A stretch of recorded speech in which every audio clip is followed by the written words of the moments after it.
Welcome back to the monorail. This is M3 4D, and that is the Disney Deep Dive with the Dawes. And joining me from his palatial remote location in Knoxville, Tennessee, is Landon, the Dawes Dome. Landon, welcome back to the monorail. Always fun to be coming from the fun section of the Monday Morning Monorail. How you doing, buddy? I'm doing good. As you can see, I've got my classic Mickey Mouse Club ears on today. And the funny thing is, I bought these things probably, I don't know, let's say 15 years ago. And as you can see, I've left the adult sticker on here because I want to remind everyone. And I feel like it's appropriate right now. I'm an adult wearing Mickey ears. And here's the evidence if you're watching the video. Adult. I was curious what that one sticker was, but it is very timely to identify yourself as an adult. DW, as it were. These ears are embroidered too. They say J on the back. But like just the letter J or J-A-Y? J-A-Y. Yeah. Okay. Yeah, they do. Well, them's fancy. I dig them. And speaking of adults in WDW, Landon, I just wanted to give you some props. And by the way, I don't know if you've heard the news. I think you're up for a Peabody Award in Excellence in Podcasting. Finally, I'm glad the committee is finally. Well, it seems they're returning your phone calls, not so much mine. But that's good to know. I've also been offered the season premiere host on SNL to host for this season. So it's been an exciting week here at the Landau's compound, so to speak. I think the cold open was shocking to some people, but I think that it was one of those things like you hop in a pool and initially it's cold and you're like, whoa, but then you're having a great time and you love it. Yeah, I'll be honest. I recorded it, and when I heard it open last week's show, it was a shock to me. So, shocks all around, but I do hope that the majority of the listeners enjoyed it as opposed to turned it off, which if they did turn it off, I apologize and will try not to make that a regular thing, question mark, unless people really like it and they seem to, question mark. We don't always get a ton of instant feedback on the shows after they come out.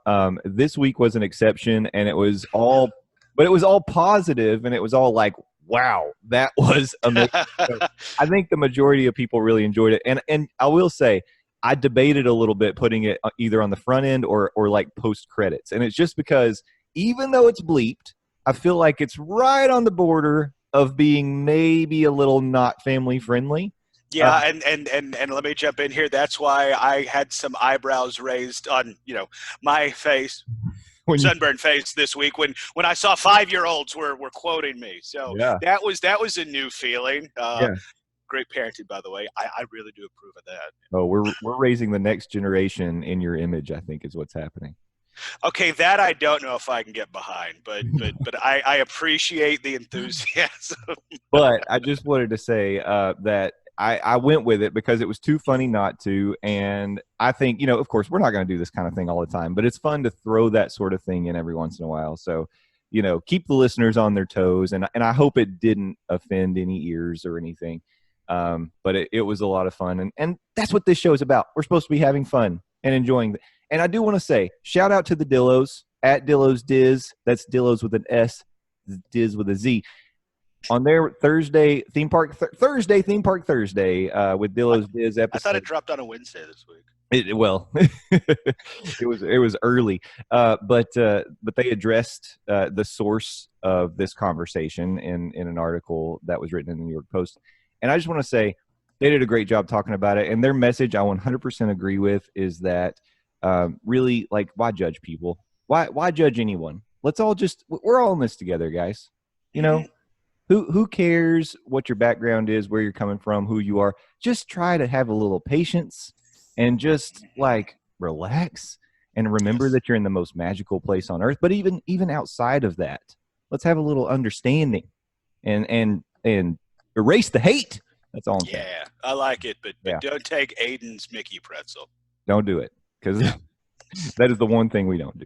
Yeah, that really set her off. But no, I'm stunned that how much mainstream coverage this has gotten, because it's my Monday through Friday. We talked about this several times throughout the week, just how absurd the story is. But yeah, don't hate, Go ride a roller coaster at 8. Happy. Crap, I was really looking for a rhyme there. People like it when slogans rhyme. I'm sorry. Don't hate, participate. There we go. Yeah. Don't hate Wait, no, never mind. All right. Well, we are here today to move forward our project, our little project that we do here in the middle of this podcast that sometimes becomes an epic behemoth of a show. And mostly because of this segment. It can be. I don't want to curse us, but I think this week we might not be as verbose just because we're talking about something that doesn't have quite the history or the legacy as some of the other things we talk about. But smash cut 45 minutes. We're still here. This week we're going to be talking about something that opened a little bit later in Walt Disney World. Again, we finished all the day one attractions as we've done our deep dive. We've even gotten into the 90s, and now we're in the mid 90s because we're talking about something that opened in October 1st of 1996, and that is Goofy's Barnstormer, the Great Goofini, as it were. And you know, this is kind of the latest version. Before this, it actually opened it opened in 96 as the Barnstormer.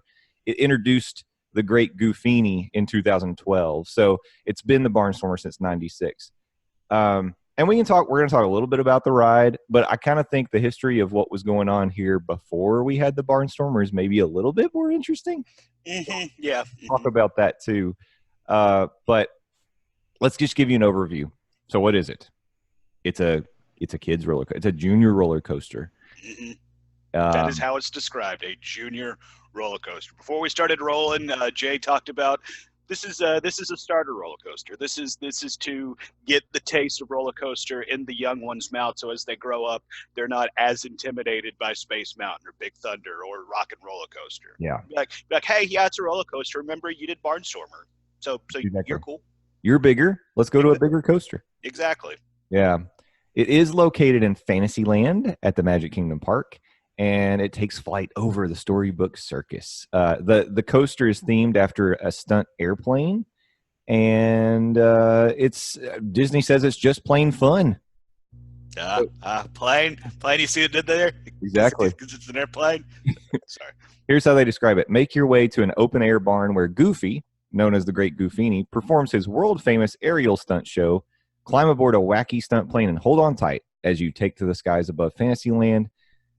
Ascend to the top of a wooden observation tower, then brace yourself as you swoop through the busy barnyard, darting and soaring before landing safely during the grand finale. It's supposed to be like a stunt plane as part of the Storybook Circus. This is just it's a sideshow attraction. And it's really not much. It is a side dish. It's not even an appetizer. This is like when you go to like a real fancy restaurant and you order a side dish and they bring you like 2 asparagus.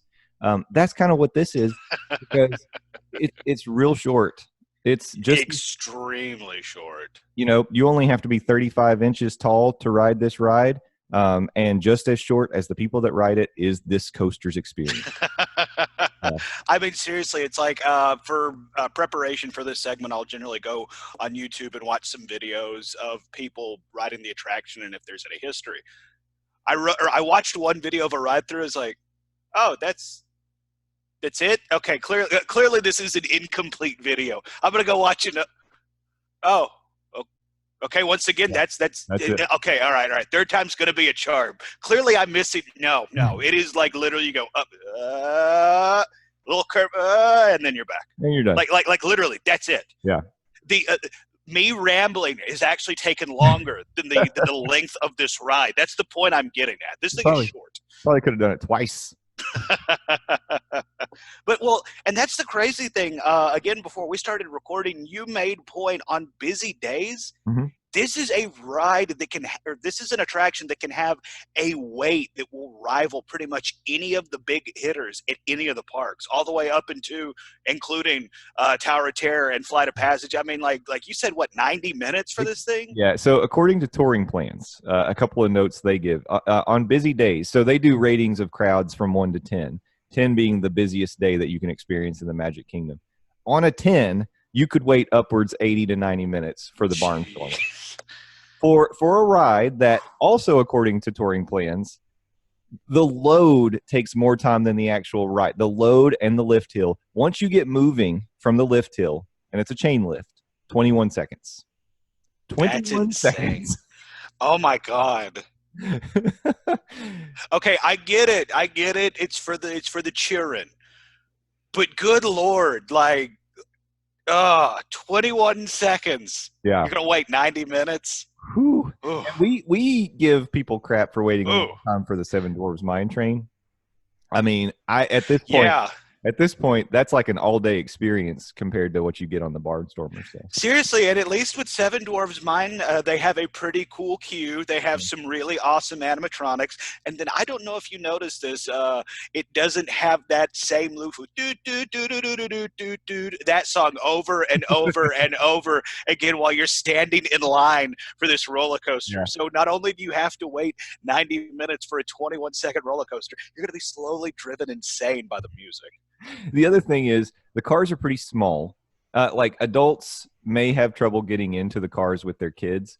You can ride it with your kid. You're certainly allowed to.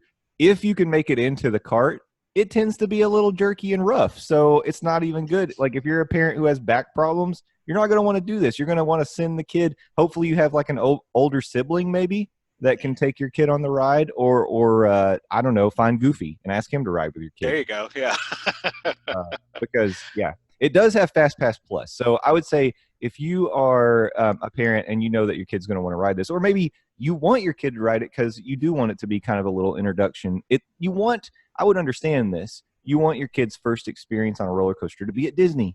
Try this thing out. I get that, and it's framed with Goofy. Everybody loves Goofy, so you'll be fine. Yeah, and again, hey, no judgment.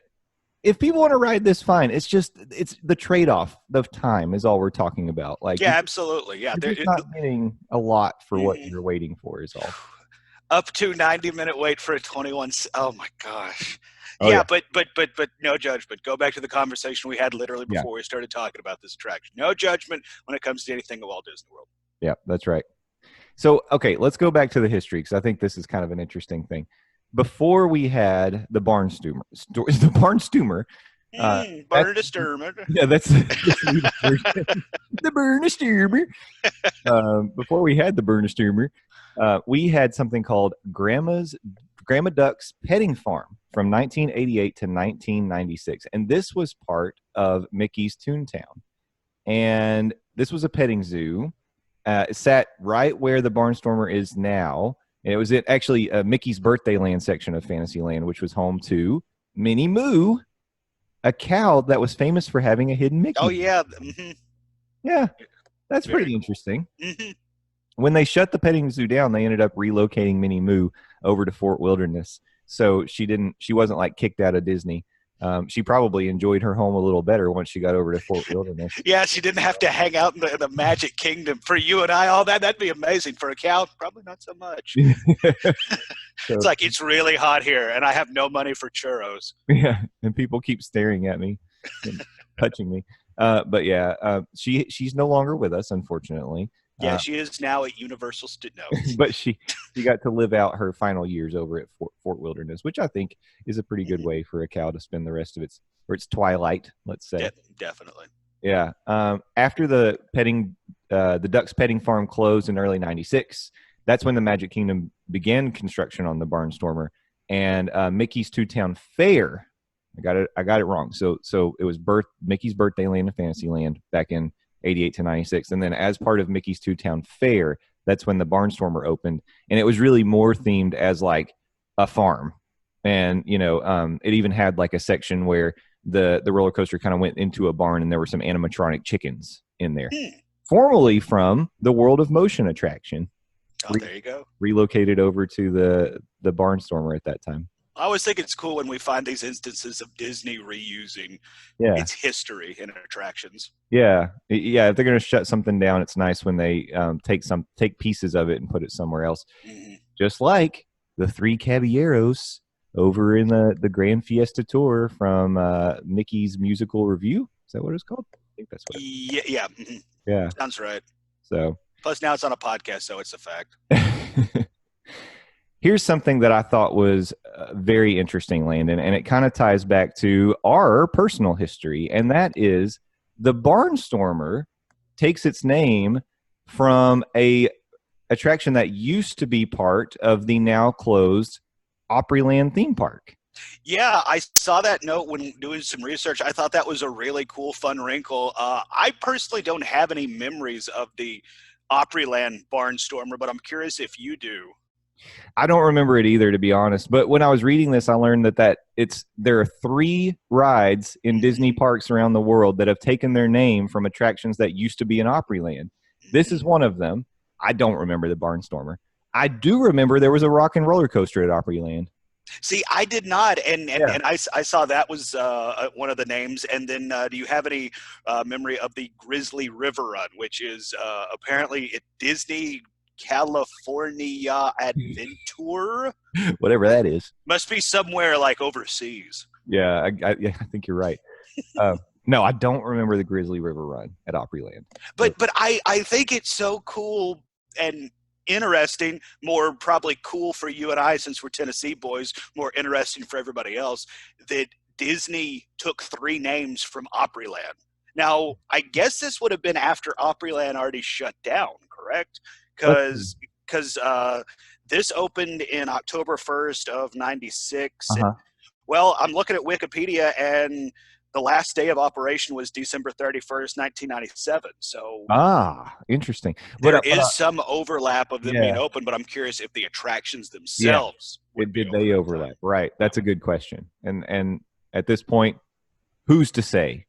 Yeah, we'll leave that to people like Defunct Land. Check them out. I just wonder, do you think it was on purpose, almost like a tip of the hat to the Opryland Resort when they did this? Because there's 3 rides. I mean, Rock and Roller Coaster, I guess you could say. It could be generic enough. Yeah. Barnstormer, maybe a little. Because there is, I think, as of this recording, still a Barnstormer attraction active at Dollywood, another Tennessee theme park. Oh, you're right. There is an attraction. I think it's a swing ride, if I'm remembering right. I think you're right. Yeah, but like a stunt plane thing. Yeah, but regardless, there is an attraction called the Barnstormer. Yeah. So, and I guess Grizzly River Run could also be generic enough. Yeah. But for those 3, I mean, I don't know. Maybe it's a tip of the cap, but at the same time, it's like could just be coincidence. But man, heck of a coincidence, regardless. Yeah.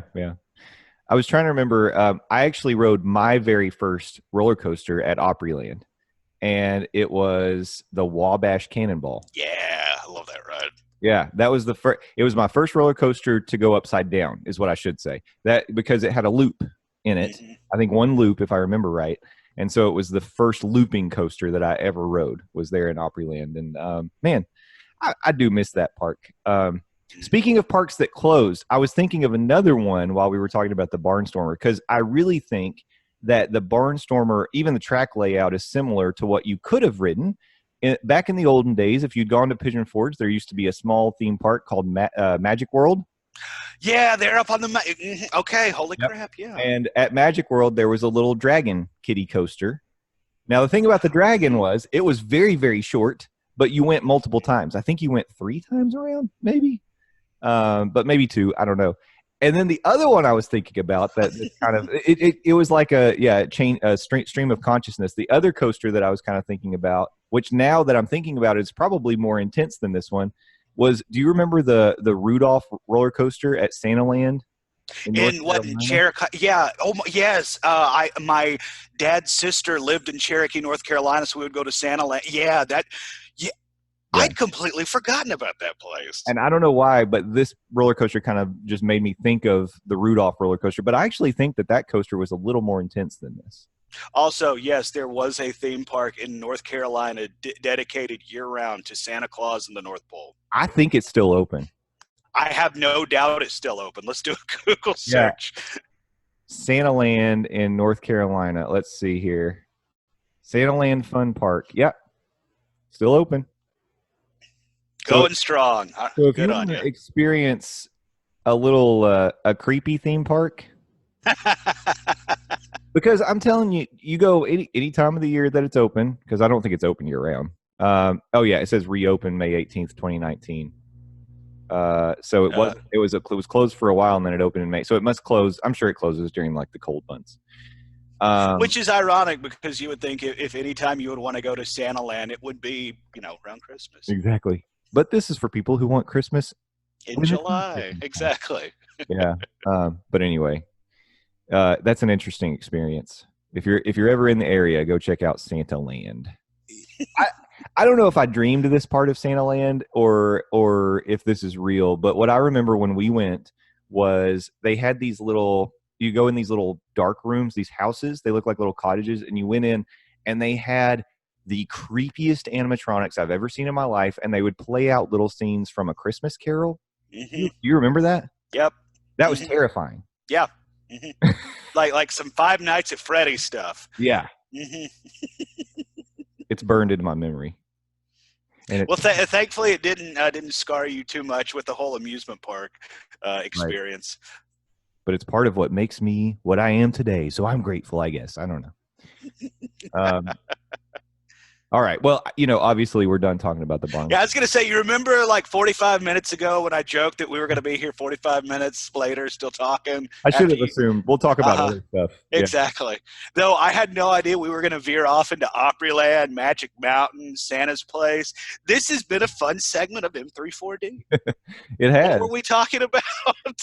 I don't remember at this point. So, but hey, man. Goofy's Petting Zoo. That's what we were talking about. Goofy's Petting Zoo. And we've done it. We completed the task. We've got some fun ones coming up, though. I knew this one wasn't going to take us that long, but on the list coming soon to M34D, again, newer stuff that's been added to the Magic Kingdom since 96, obviously. But we've got things like Buzz Lightyear's Space Ranger Spin, The Mini Adventures of Winnie the Pooh. Actually, we're kind of getting to the point where we've got a few shows. Like we've got Wishes. We're going to talk Wishes. Oh, God. That's just going to be me open sobbing into a mic for 15 minutes. And I know we kind of talked a little bit about Stitch when we talked about extraterrestrial, but we do still have that on the list to talk about separately. So we could do that one. So because everybody loves that attraction. Everybody loves that attraction. We loved. And hopefully one day, maybe again. I don't know. Nope. I'm still not giving up. It's just closed for refurbishments. It's coming back because that's everybody's favorite attraction. All right, Landon. Let's. Anything else to say about Barnstormer? If not, I say let's plug all your stuff.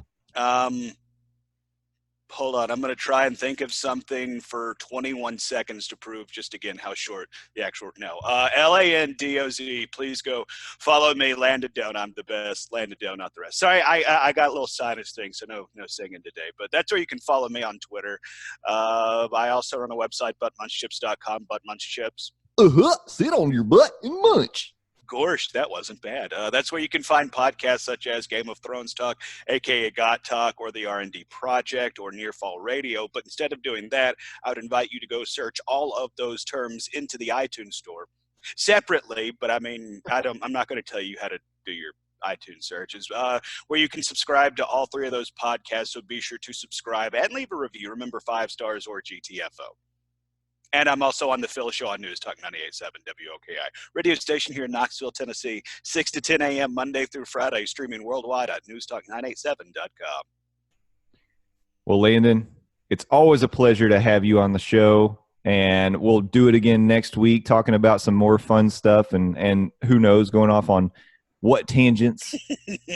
but it's always good, and once again, congratulations on your nomination for your Peabody Award. I'm excited for award season. Thank you. Long overdue. And just as a preview next week, I have a pretty long rant about when I was in my hacky sack phase in high school we could get into. So, tune in for that, everybody. Yep. Look forward to that. And until then, I'm going to see you on the flippity flip. Oh, and the crowd goes wild.